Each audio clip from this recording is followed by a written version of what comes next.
Well, we will then resume our classes on the Uttaratantra Shastra, that is the third turning of the wheel of Shakyamuni Buddha.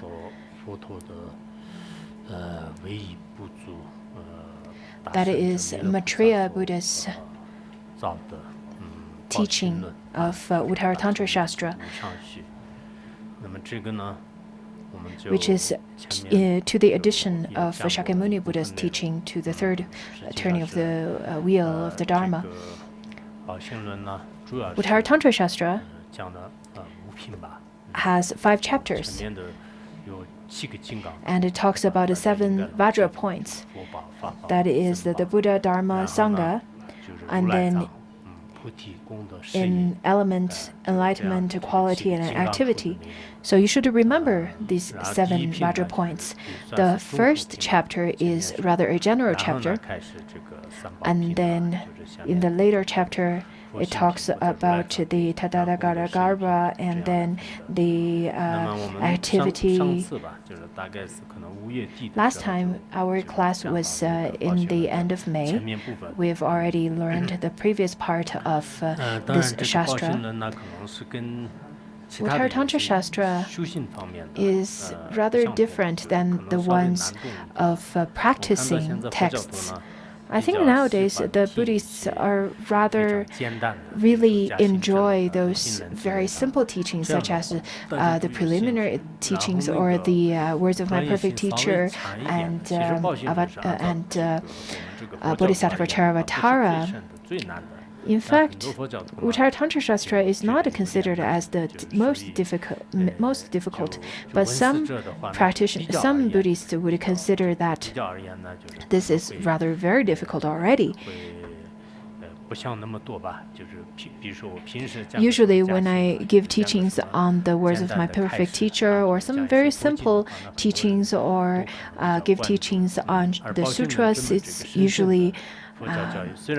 it usually draws lots of audience. However, Uttaratantra Shastra, for such a profound teaching, we don't have that many audience.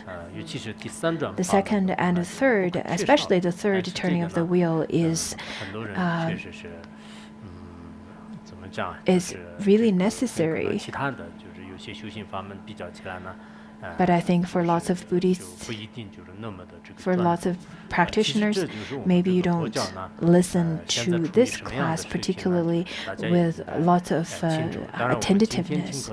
Of course, for those of you who attend this class, I would say that you have lots of faith.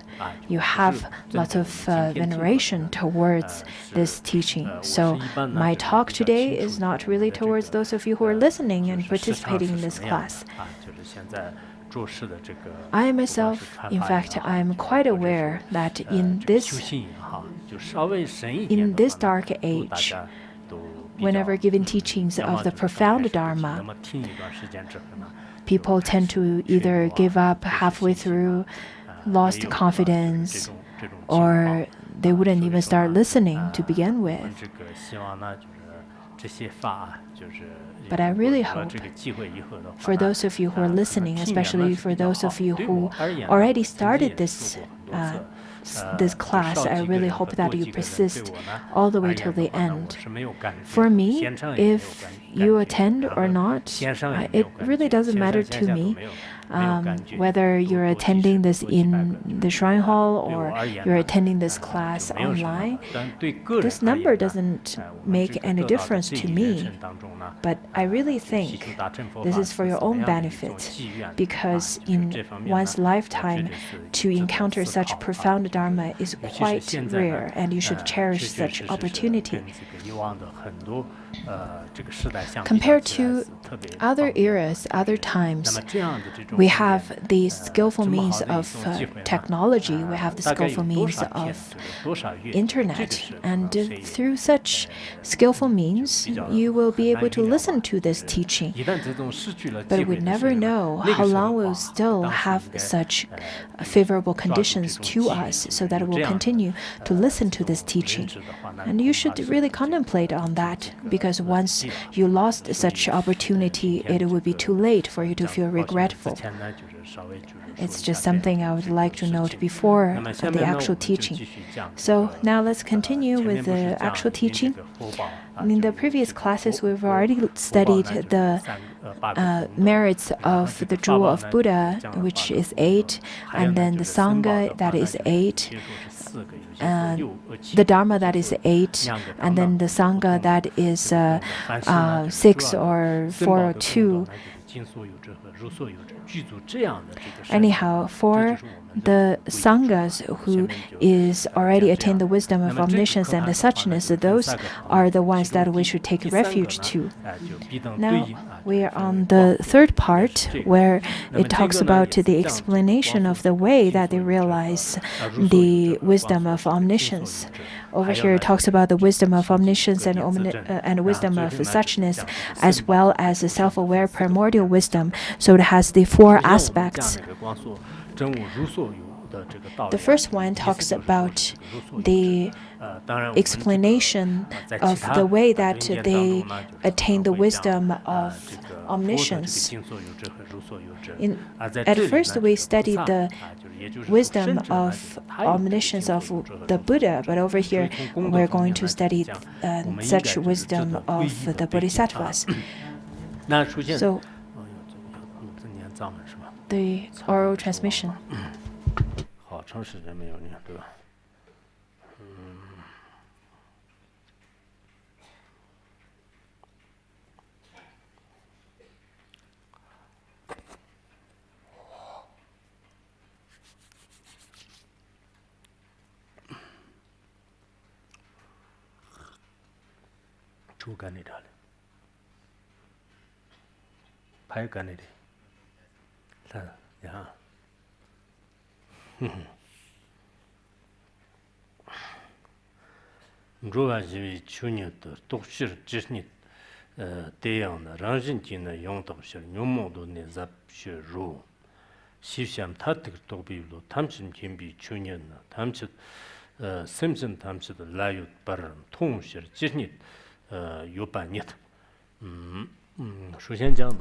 First off is the wisdom of omniscience.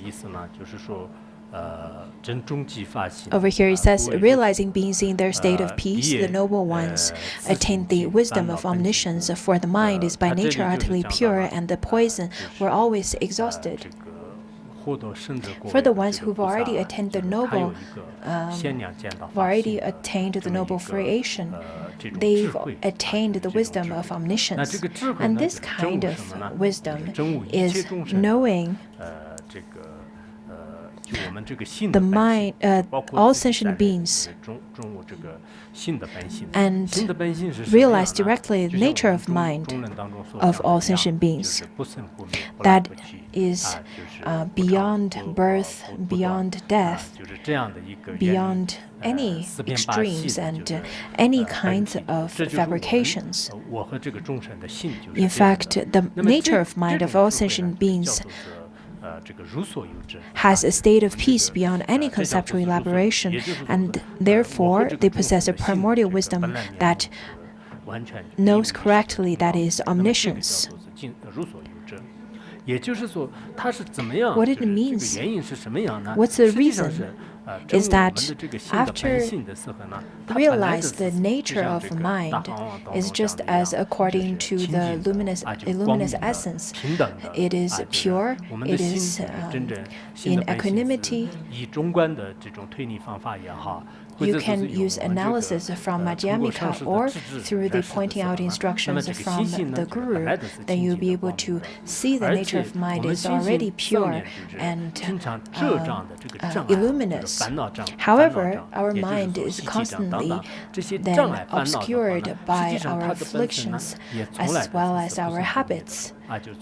But that is also then without birth and without death. And that could be called the wisdom of omniscience.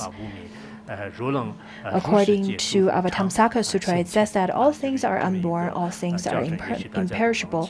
To one who can understand this, the Buddha will always be manifest. I think we've used this before. You probably have already memorized it. What it means is that once you understand this kind of nature, then you're not far away from the Buddha. To recognize the nature of mind. According to a story that's written in the record of passing of the lanterns of Jingde, it says that the disciple asked the teacher, saying that what is the Buddha? And then the teacher said that the mind is the Buddha. And then the disciple continued to ask, does this kind of mind has afflictions? And then the teacher replied, saying that the affliction of such is also doesn't have existent nature. So our mind is pure, it doesn't have any defilements, and it is birthless and ceaseless, same as afflictions. We often feel that there is the solid existence of afflictions. However, such afflictions is in fact no birth and no death. And it is also pure in nature. We should know that. That is the nature of mind. In the Zen Buddhism, Chan Buddhism, they often talk about that as well. In the commentary of the Sangha, he in fact quoted Srimala Devi Sutra, where in the conversation of Srimala Deva, it describes that the good and the bad, the kind and the evil, and the habitual patterns, afflictions, and so on, all of these are birthless and deathless. And this kind of teaching is very difficult to be understood by the sentient beings. The nature is such. However, the sentient beings do not see the nature, and that is why they are still dwelling in the samsara, in the ocean of samsara, and experiencing the birth and death and sickness and aging and all of this kind of sufferings. So first, it talks about the wisdom of omniscience, where it talks about the nature of self and all sentient beings. And knowing all of these is the wisdom of omniscience. Knowing the nature of the mind of self and all sentient beings is the wisdom of omniscience. And the second one is the explanation of the wisdom of suchness.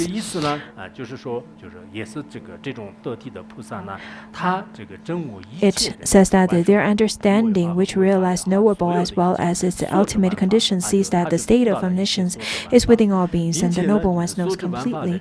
So all the knowables and its ultimate condition and suchness for a bodhisattva who already understood all of that. And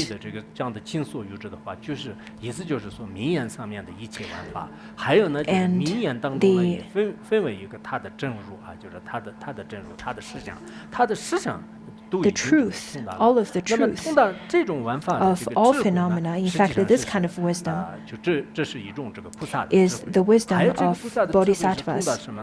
And the bodhisattva's wisdom is knowing that the wisdom is knowing that all sentient beings in the three realms, they have the Tadagarbha. They have the merits, they have the treasure of the merits of Tadagarbha, and that is all pervasive in all sentient beings. The merit of Tadagarbha is all pervasive of all sentient beings. Once you understand that, that is the wisdom of that is the wisdom of omniscience. Pardon the interpreter. In fact, the previous one talks about the wisdom of suchness. So this part talks about the wisdom of omniscience.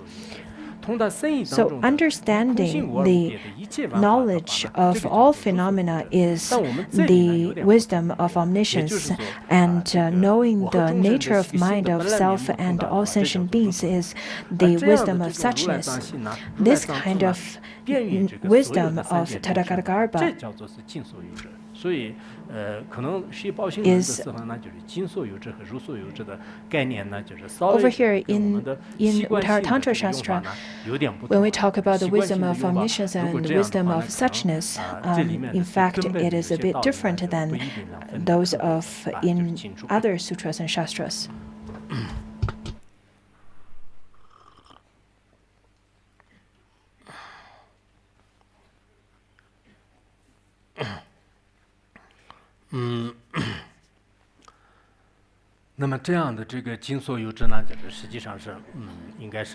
Wisdom of omniscience, this kind of wisdom is for bodhisattvas between the first bhumi and 10th bhumi. According to the great Mahaparinirvana Sutra, it says that because the sentient beings has mind, therefore they can then attain anuttara samyak sambodhi.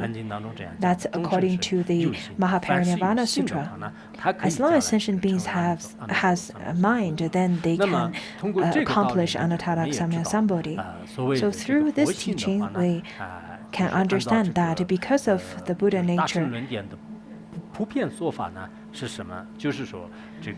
according to the majority of the Mahayana teachings, is that all sentient beings obtain this Tadagarbha, this Buddha nature, and the sentient beings could then later attain Buddhahood, and they have the mind, therefore they can attain Buddhahood later. But for other living objects, how about the vegetations, the grass and trees? Do they also have the possibility to attain Buddhahood then? Well, according to this teaching, a rock, a grass, a tree, can they become Buddha later? From this angle, then we'll be able to understand that it is not possible. But of course, there are some sutra that talks about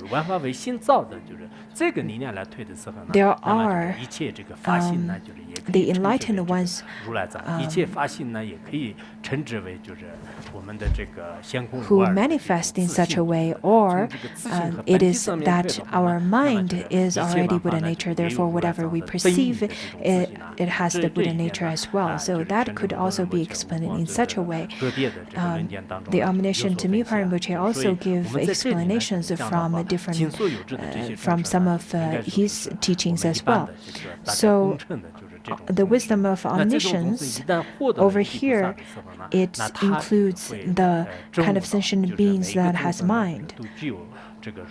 and the sentient beings that has mind, then they all obtain the Tadagarbha.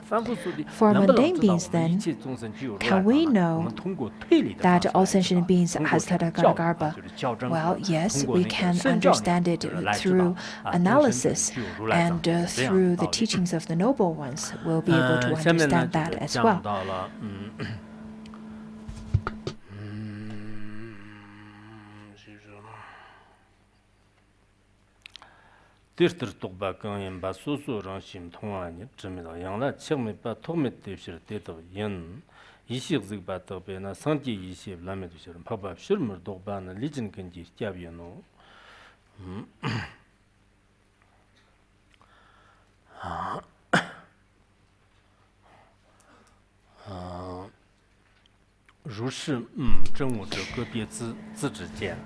Such realization is the vision of wisdom that is self-aware.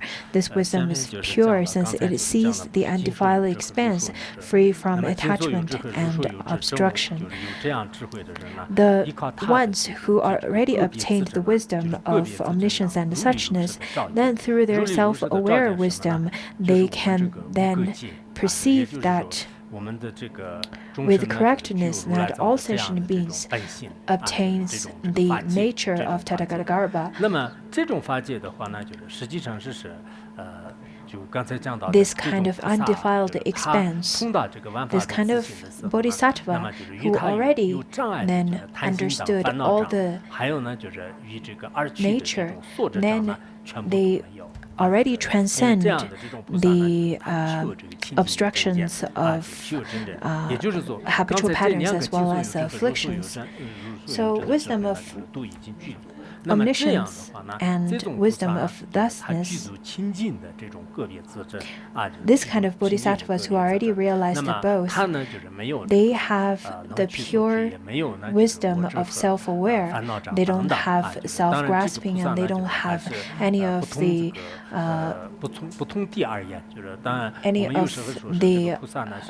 obstructions of afflictions.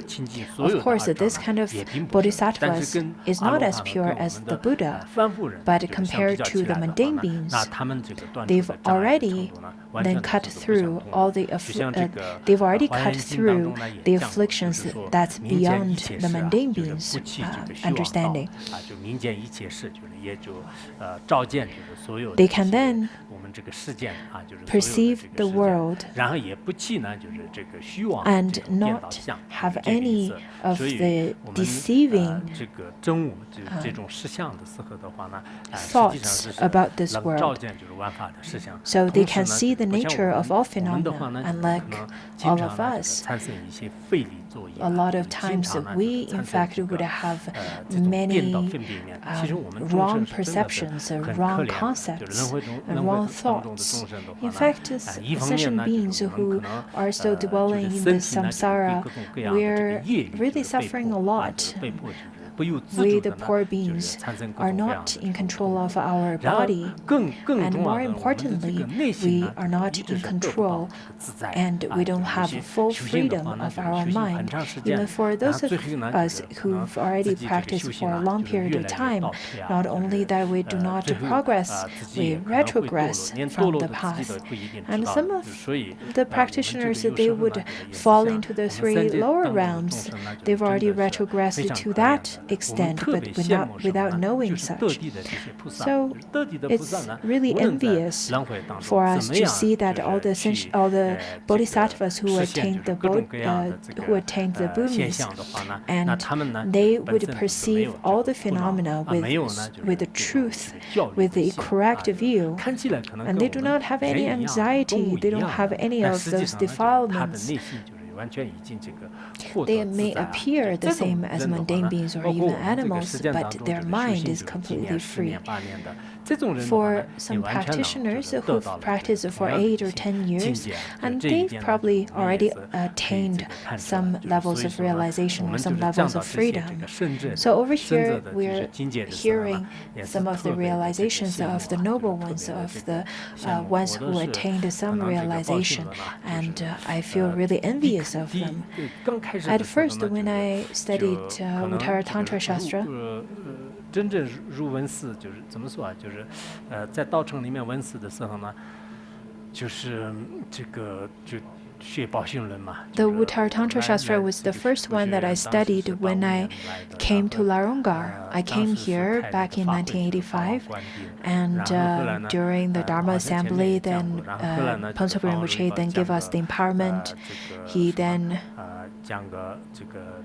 started giving teachings of the adornments of Madhyamika. After that, he went to Shinlong County and gave some teaching. He went there with some Khenpos. Some of the Khenpos at that time, those so-called Khenpos at that time, they were the ones who only studied for only a year or two. Some said that they were Khenpos, but in fact they didn't really study for that long period of time compared to now. Even compared to our system now, you would have to study for a long period of time to become a Khenpo. But there are Khenpos who then studied for a long period of time and been studying with Pongso Rinpoche since the 60s or 70s.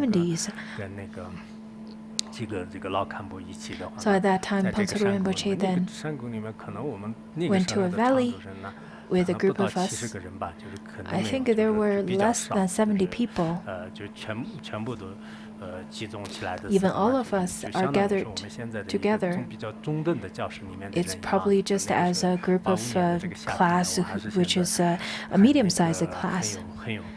So back in 1985, when I first studied the Uttaratantra Shastra as well as the ornament of Madhyamika and Bodhisattva Charyavatara and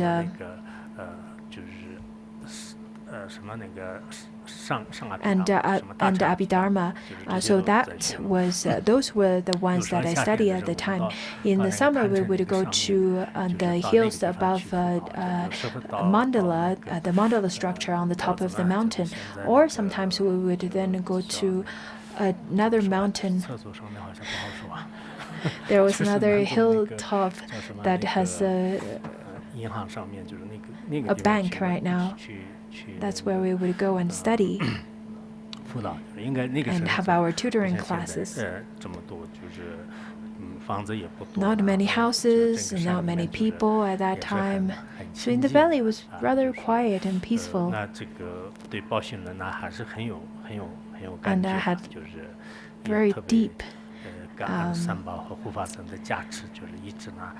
gratitude towards this teaching, and I have deep gratitude towards the three jewels as well as the protectors that now after 30 years I then have this opportunity to give teaching of this Shastra now. I think it really based on everyone's different merits, because there are people who then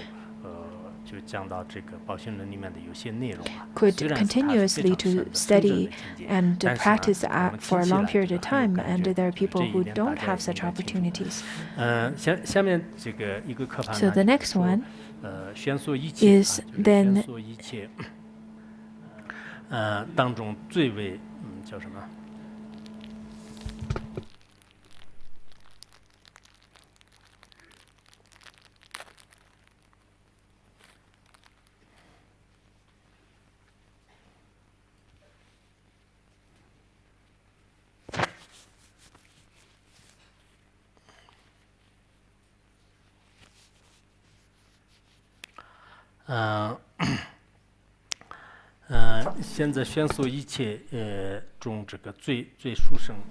Now explanation of its being a sublime refuge. Their vision of primordial wisdom is pure and nears unsurpassable Buddha wisdom. The noble ones who do not fall back are therefore a refuge for all beings. So over here talks about the Sanghas possess the two types of primordial wisdom. That is the wisdom of omniscience and wisdom of thusness. So they see the nature of all phenomena, and they've already cut through the veils of attachment and obstructions. The Buddha's wisdom of omniscience and suchness is all pure. And the Bodhisattva's wisdom is very similar. It's very close to the Buddha's wisdom. And because of that, they are unretrogressed. They would not fall back. Their action, their aspiration, and their thinking would not then fall back or retrogress along the path. This kind of noble ones could be called the refuge place of all sentient beings, the protector of all sentient beings. In some other translations, it also talks about how the bodhisattvas also have many other kinds of merits that bodhisattvas would then obtain, such as the merits, wisdom, and view and fruition. In the Sanskrit version, for example, I think it has the 10 kinds of merits. So this 10 kinds of merits will not retrogress from the path. For the ones who could supplicate, could remember, and could pray to, then they would also be able to receive the blessings from the noble ones. According to our Tamsaka Sutra, it says that I constantly save and protect sentient beings from myriads of pain and suffering. The bodhisattvas who are like Avalokiteshvara, if we can constantly remember and recall and venerate and prostrate to such kind of bodhisattvas, as well as those who recite my names, will be liberated from suffering immediately as they do so. They will be liberated from such sufferings right away. Why we often say that you should pray to the three jewels constantly? Because to the mundane beings, when you encounter difficulties, when you encounter obstacles, then when you can supplicate one-pointedly to the Buddhas and Bodhisattvas and practice accordingly, then all such obstacles and difficulties, hardships will naturally disappear. Otherwise, many people in our group, we have not received the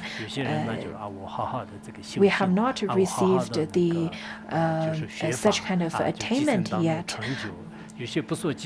So it will be very difficult for us when we encounter difficulties.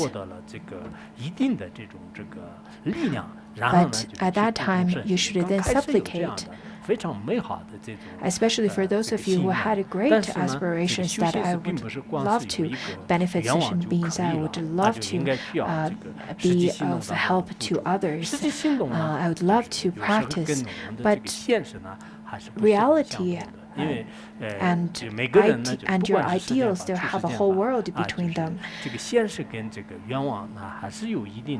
There sometimes could be a great distance between those. For people without any experience, for those who are rather quite naive, such as some university students who just graduated from universities, they are very enthusiastic to enter into society and later on get then then 然后那个 disappointed, 如果是他其他的一些 just 的话， as 他 some 觉得 of the 是应 beginner 该是这样的，但是 practitioners, 真正 then 你 they 自 would 己去 first 修行的时候 feel 呢， that I 好像 have 这 to 个 practice, 不是那么这个 I 简单 will 的，然 practice, 后 and 可 I 能 will definitely 人 be 生呢 able 就 to 是慢 attain 慢慢 fruition 度过 from 了，到了 practice. 50、60岁的时候 And 呢， then 你 they 就可能 will 哦 not 知 be 道， able 就是原来 to, 呢， when 我可能有些事情是 when 不 they 是那么 encounter 的这个 obstacles, 清楚， when 就是 they 很 are 偏 not 正， able to 很 do 无 so, 知。 then they 但是现在 realize 呢，我要重新做的 that 话呢，可 is 能 too 只有就是 difficult. 等那个下一辈子了，就是因为 And 我们一般 when 人这个到 practitioners 了 reach 这个 50s or 50、60岁的 60s, 时候呢，就 they 是 would 了知 then 天命，就是但了知天 give 命 up 的时候呢， because 基本 they 上是 accepted 开始 their 这个孤独 fate. 了，就是所以说 But for 这 some 个 of 人 them, 生呢，有 they 时候还是 the so-called 可以说是 accepting 人 their 生 fate 苦 is 短吧，only 就是当然 because 有一些悟 they 性高的人呢，就是刚开始就对修行也好， they're 对 not 生活也好， as 对人生呢，就是有特别 enthusiastic 有 as 深度 they 的 used 这 to 种 be. 戒度，有深度的那个去认知啊， We 就是这 should 样的话呢，也是非常的好。 contemplate 就是我们少 life 数弯路吧，就是人生 in 本来的是很短的，就是 a 然后 much 在这个短短 deeper, 的人 in a 生当中 much 做了 more 几次弯路 realistic 的话呢 way, 那最后你这个 so 发 that you 现 will 的 be 时候 able 呢，已经 to 就是来不及 avoid 就 some 撞 of 就是来不 the 及就是 long 恢复了 courses of 就很难的。 turnings 所以 of the 我们的 road, 这个 of the 真正的 path. 这个皈依处呢， So 实际 over 上 here 是 it talks 就是是 about 这 the 个三宝啊， true 就尤其 refuge 是我们 place 遇到了这个 is 上 the 师 three 三宝，就 jewels. 是始终呢不管是遇到任何的事情呢， Whatever you 自己有一个 encounter, 非常坚定的 whatever 不退转的 obstacles, 这种 you 信 should 心， have 然后这样的话呢，就是将来 great 自己也 faith 是 and 有 great 很快 devotion. 的时间当 And 中 in 就 such a 获得了 way, 这个 you 不 will 退 be 转的 able 这种 to 过 attain 位。 the 否则的 fruition 话呢， of 我们 non 信呢， retrogress. 就是我们的这个 Otherwise, 信心 our 呢，今 mind, 天好像很 maybe 有信 today 心的 you 样子 have 啊， lots 就 of 那个时 faith 候呢，就是很 and 开 you 心， feel 就是 really 我要马 happy 上这个祈祷啊， and you 念佛 feel 这 that 样 I 的。 should 然后明天呢， supplicate. 就是这个信心呢，就是全 And 部 the 的 second day, 就 your 退完了，就是一 faith 点 and 都没有了。 devotion 那这样的这种 disperse 修行呢，就是 and 不对 nowhere to be 不 found. 这样走下去，但是走的这个效果呢，就是 Your 不是很 practice 好 shouldn't 的。 be like 那 that, 到最后呢， otherwise 就是 the 自己回头 result 一看的时候 will be 呢， rather 可能是 faint. 这个 And 修 then 行 at the 的路 end, 呢，就是并 you 不是 see 非常 that 的这 the 个 fruition 就满意吧，对吧？ or 就是这 what 也 you 是很 attained 重要 from。this practice is 那么下 really 面 not 呢，就 that 是我们 much. 讲到这个包性论呢，可能讲的是稍微 In 有一点 Uttaratantra 理论性 Shastra, 强 I 一 know 点 that 但是呢， it is 也 rather 很重要吧，就 theoretical, 我是这 but 样认 I 为 still 的。 consider this is quite 下面 important. 刚才宋词念了吗？这个念完了是吧？什么？现在讲的念了吗？没有念，没有。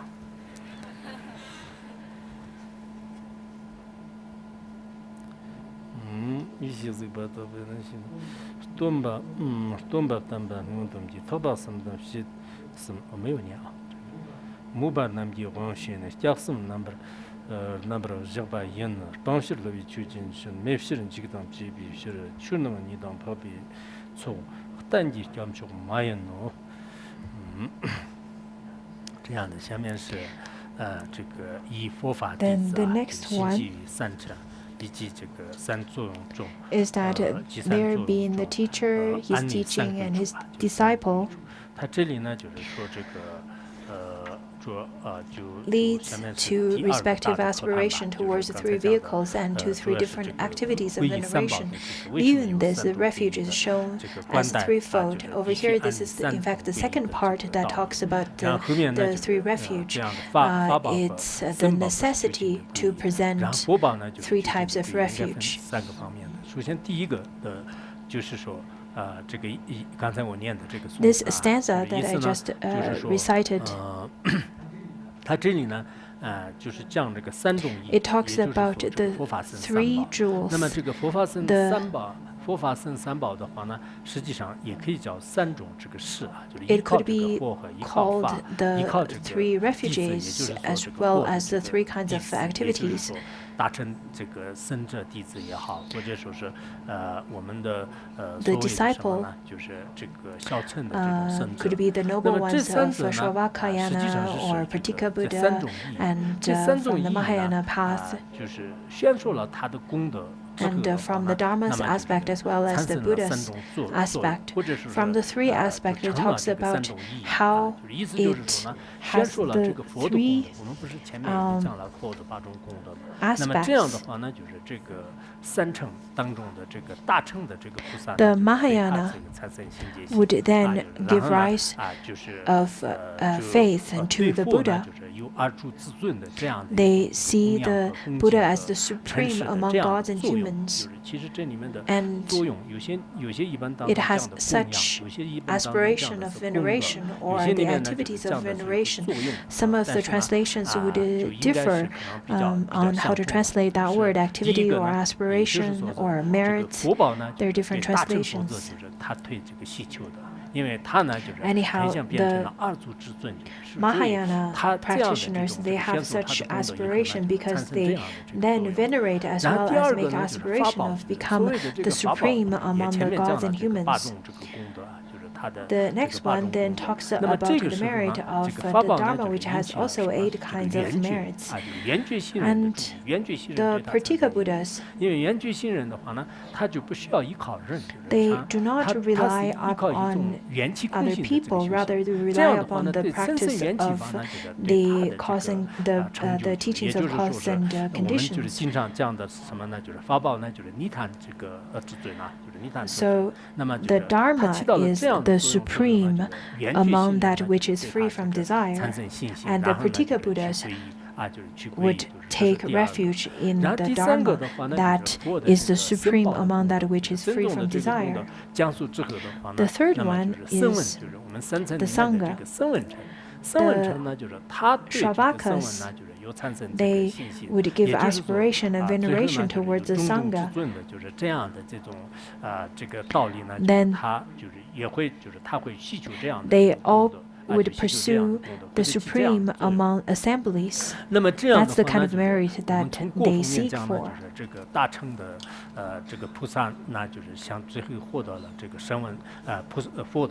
The Bodhisattvas seek for the fruition of Buddhahood, and then the Pratika Buddhas seek for the teachings of the Dharma that is supreme among that which is free from desire. And the Shravakas, they seek for they seek the veneration or the merit of veneration towards the Sanghas, and the merit of being the supreme among assemblies, so that then they pursue the fruition, the 4 kinds of Shravakas fruitions. There are the ones who are just as the Bodhisattvas, they would take refuge to the Buddha, and the Pratika Buddha group, they would take refuge to the Dharma, and then the Shravakas would take refuge to the Sangha. And there are the ones who would take refuge to the Buddha and the Dharma and the Sangha. So the rest, so the ones in our assembly, you've already taken refuge in the 3 jewels, that's the Buddha, the Dharma, and the Sangha, then you've attained all the 3 kinds of fruition. But honestly speaking, there are the ones who have more of a tendency to have respect or veneration towards the Buddha, and the ones who have a more tendency to take refuge in the Dharma, such as some scholars and academics, they're not interested in the Buddha, they only are interested in the Dharma. And they're the ones who have great veneration towards the Buddha statue and images, and they collect lots of those images and the rupas, but they're not really interested in studying and contemplating the Dharma. And they're the ones who have great veneration towards the Sangha members, that they would then drawn to the Sangha groups in different monasteries and assemblies, and they are very much interested in the Bodhisattva's images and so on. And they're the ones who have great faith towards their Lama, their teacher, their gurus, and they have such great faith only towards the Guru and not the not really towards any of the three jewels. But it's very hard to say how your faith could then continue or not. Would it last till the end or not? It's very difficult to say. So in our daily life, there are the ones who have the tendency of giving rise to faith towards any of the three or all the three. In the Mahayana Sutra of Mind Contemplation, it talks quite a bit about the merits of the Buddha, the Dharma, and Sangha.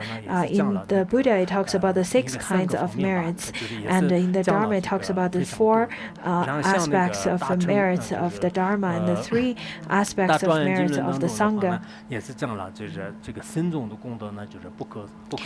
It talks about the Sangha's merits is immeasurable.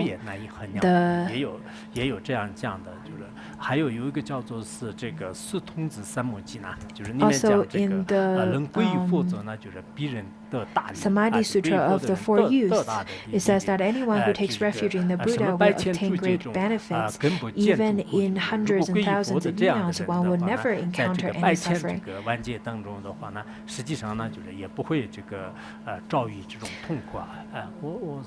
I really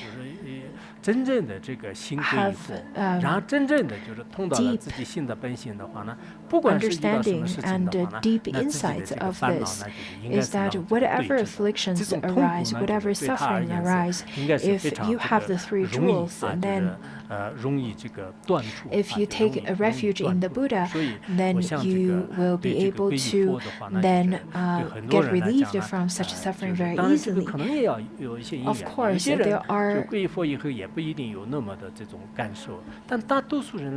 there are differences in such kind of causes and conditions as well. Everyone's connection to the Buddha is different. There are people who've taken refuge vow but still not relieved from their suffering. But I think for majority of the people, their sufferings are relieved because of the 3 jewels and because of the Buddha.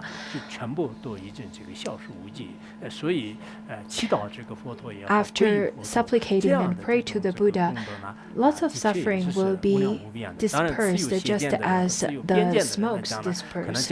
So it is important to make supplications when you have great afflictions and obstacles. But of course, there are people who would never listen, just as telling the beggars of the merits of gold and jewels and treasures. It's not of any use. They don't really understand because they've never seen it or experienced the wealth. So everyone's connection to it is different. It really differs in terms of their connection as well as the results. In the great Prajnaparamita Sutra, it then talks about it has a question talking about which one has even greater merit, the Buddha or the Sangha. That is in the treatise of the Great Perfection of Wisdom. It says that anyone who venerates the Buddha should venerate the Sangha as well. There should be no discrimination as they are equally regarded as precious gems. They're all jewels inside the 3 jewels. In terms of jewels, then later on we'll also learn about what makes it jewels. The Buddha, the jewel of Buddha, jewel of Dharma, and jewel of Sangha. I think we should then generate a great faith towards these 3 jewels. In this lifetime, we've become the disciple of the 3 jewels. I myself personally feel that this is the greatest thing in my life. It is the accumulation, the result of the maturation of my merit throughout many lifetimes, especially when I went to Africa and other countries. I sometimes feel that if some of my karma matured due to some negative karma I've committed and reborn in such places that's far away from the three jewels, then it would be very sad. And now I will give you the refuge vow of the three jewels. I'll give you the refuge vow.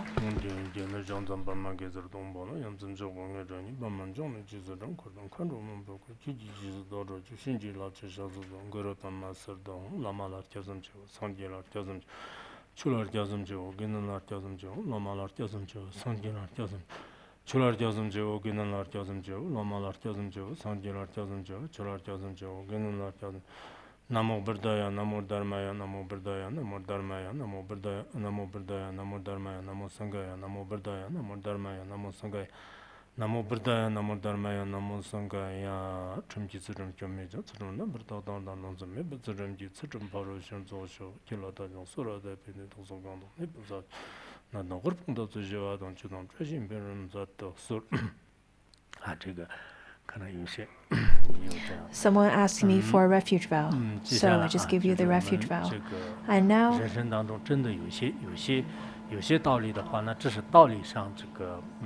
sometimes we understand.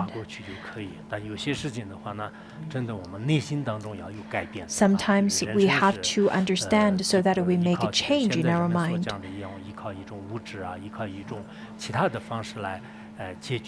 People nowadays tend to rely on materialistic means to then resolve their suffering. Whatever you wear, the big brands, or whatever material wealth could help you. Yes, it could help some of the difficulties in your life or suffering in your life, but to completely alleviate your suffering as well as your fear, then you have to rely upon the blessings of three jewels. The next one talks about how the jewel of Dharma and jewel of Sangha is not the ultimate refuge place. It then says that the Dharma will be abandoned and is of an unsteady nature. It is not the ultimate quality, and the Sangha is still with fear. Thus, the two aspects of Dharma are the assembly of noble ones do not represent the supreme refuge, which is constant and stable. The Dharma, it is the scriptural Dharma as well as the realization Dharma. Those are the two aspects of Dharma. The scriptural Dharma is then a component of words and terms and those kind of teachings from a literary point of view. Such kind of scriptural Dharma only generates general conception. But after attaining the first bhumi of Bodhisattva or the Buddhahood, then all of this kind of words and concepts should be abandoned. Just like after we cross the river, then we should then abandon the boat. But temporarily, the jewel of Dharma helps us to cross the river. But ultimately, it should be abandoned because it is a component. It is then combination of words and terms. It is concept. And then the next one is that realization Dharma. It is the truth of path and truth of cessation. The truth of path is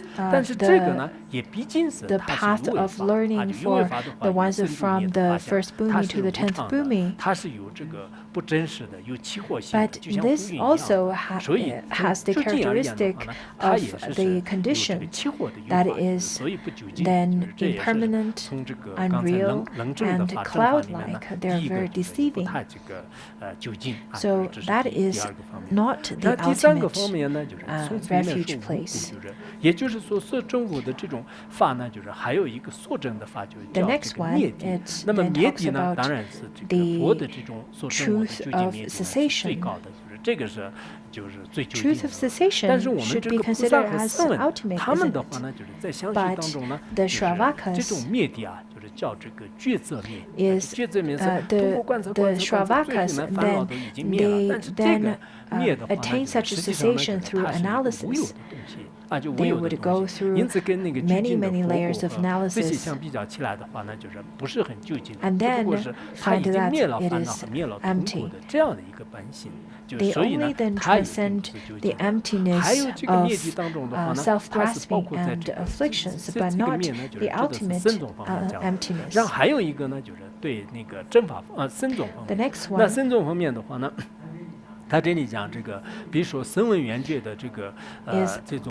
the first three talks about the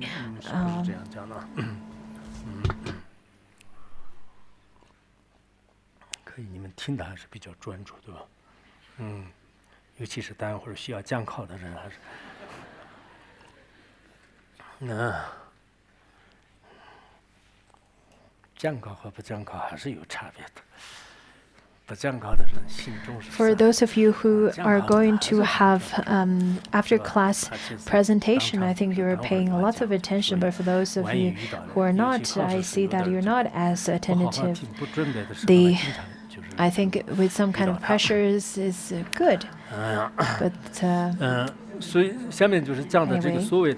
next one talks about all the sanghas, that they are not ultimate either. It is because they are also conditioned. For example, because they have fear, just as arhats. Arhats should be the ones who already transcended afflictions.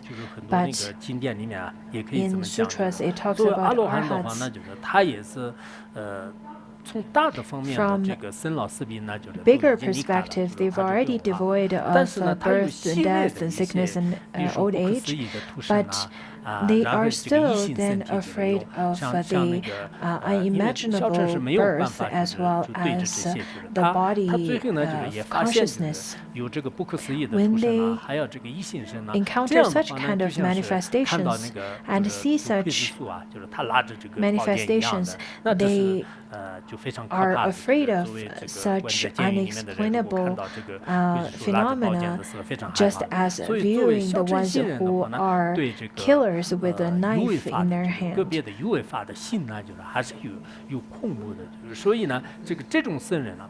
They are afraid of conditioned.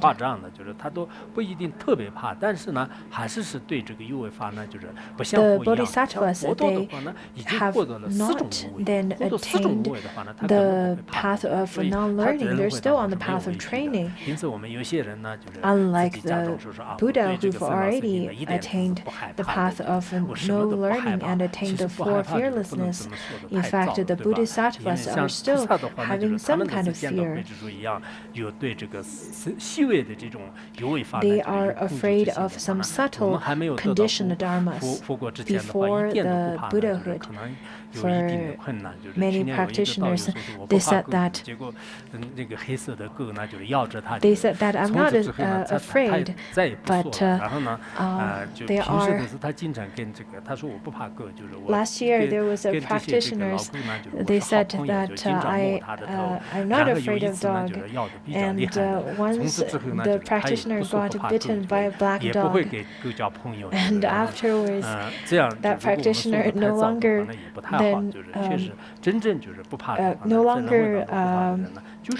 befriend the dogs anymore because the dog bit him or her. 所以说呢，就是这个 we should not then judge ourselves very quickly and say that we're fearless. 就是从这个一地到这个十地之间的这种菩萨，当然这个声闻缘觉更不用说了，就是像声闻缘觉的话呢，他们对于违法呢还是害怕的。然后那个像这个大乘圣者的菩萨的话呢，他们也是对细微的这样的有违法的这个变化、有违法的这种突生，这些呢就是还是有这个恐惧的。有恐惧的，所以说呢，他们都有这个畏惧的心，他们都有这种期货的心等等这样的原因的话呢，那么并不是最舒适、最究竟、最永恒的这个归于处法。它这里呢，就是说这个法和这个圣呢，就是在包性论里面的这些观点，还是我们这个平时作为佛教徒来讲是应该要懂的，就是应该要明白的，就是不然就这些基本的这个常识我们不懂的话呢，就表面上看来。是这个堂堂正正的佛教徒，但是里面呢全是空的，就是只有外面就是挂着一个这个皈依证，那这样的话呢，就是我们也比较那这个第三个呢，就是讲什么呢？就是讲The next stanza says, "What is the ultimate refuge?"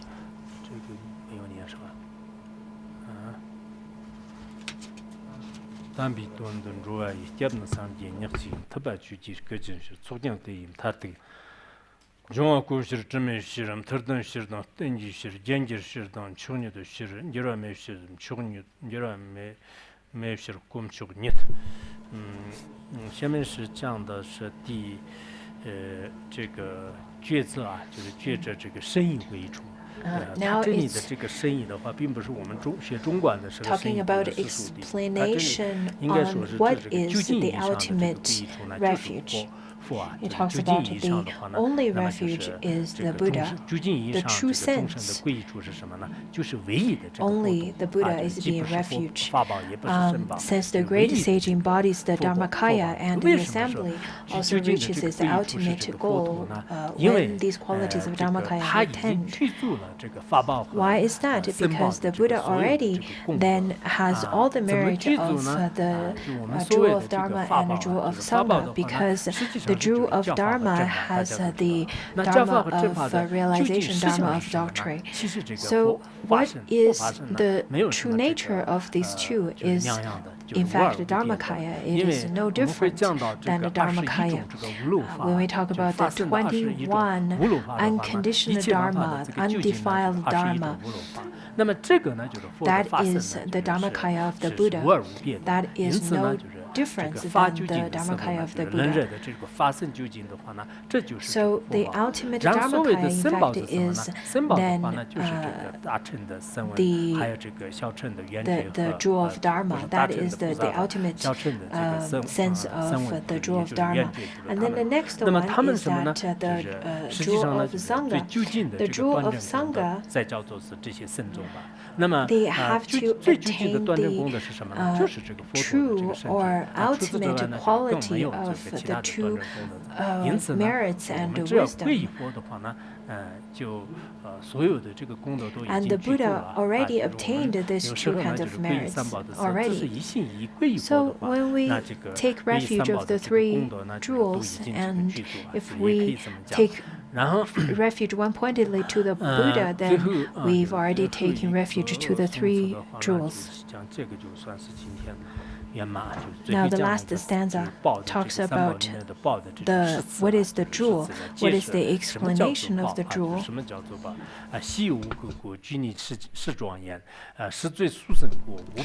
Their occurrence is rare, they're free from defilement, they possess power, they're the adornment of the world, they are sublime and they're unchanging. Thus they are the name rare and sublime or Ratna. In the Mahayana Sutra of Mind Contemplation, it talks about 10 kinds of merits of Ratna, or this jewel, that talks about giving peace and joy, and to give more faith and devotion, and then to decrease afflictions, and so on. Due to the time constraint, I won't elaborate on this 10. In Sanskrit, it is ratna. Ratna is jewel or precious treasure. It is very rare in this world and sublime in this world, so it has these two kinds of meanings. Over here, we use the jewel as a metaphor to talk about the three jewels. The first one is that it is rare to be seen in this world. Gold, pearls, diamonds, all of these are very rare in this world. Similarly, the three jewels are also very rare if we've never accumulated merits throughout lifetimes, and we will not be able to even listen to the name of three jewels. Therefore, it is rare. I think many people do not realize how rare it is. They may feel that it is only that you are saying this. Yesterday, I saw someone who's a traveling monk, and he came to my door and he told me, saying that I often give teachings, and I was very happy to hear that. I said, that's great. I didn't really have lots of time to converse with him. And I only said that this is great. And he said, yes, it's very rare to be able to give teachings. Maybe he's here today.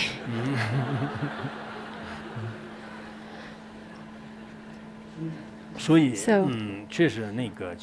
is rare when we take refuge to the three jewels, we should really feel that this is rare. There are 7 billion people in this world.